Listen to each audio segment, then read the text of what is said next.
দেখো এই দাদাদের আজকে দুপুরে খাবারের মেনু বানিয়েছি আমি। দাদা দেখো অসুস্থ, তাও দাদা দেখো এত দূরে আমাদের সাথে দেখা করতে এসেছে।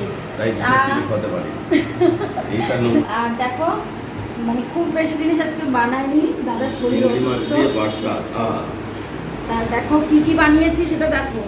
চিংড়ি মাছের পাটসা, হ্যাঁ চিংড়ি মাছের, তারপরে কাতলা মাছের ঝোল, কাতলা মাছের ঝোল, তাও আবার পুকুরে। এই চিকেন, এটা কি? এটা হচ্ছে চিংড়ি মাছের মালাইকারি, মালাইকারি, এটা চাটনি, হচ্ছে টমেটোর চাটনি, টক দই, আবার মিষ্টি দই, রসগোল্লা, হ্যাঁ ফ্রুটস অ্যাজ ইউজুয়াল যথারীতি। এগুলো যদি অসুস্থ মানুষের করতে হয় তাহলে জানি না আমরা সুস্থ থাকলে আর কি কি উনি খাওয়াবেন। ভগবান আশীর্বাদ করুক যেন এরকম মাঝে মাঝে অসুস্থ হয়ে আসতে পারি। এরকম অসুস্থ না, তোমরা প্রত্যেকবার যেন সুস্থ হয়ে আসো। আর আমি তাতে যেন সুস্থ আরো হয়ে ভালো ভালো থাকলে জিনিস খাওয়াতে আর পারি। কি কি থাকতে পারে। বাই বাই বন্ধুরা।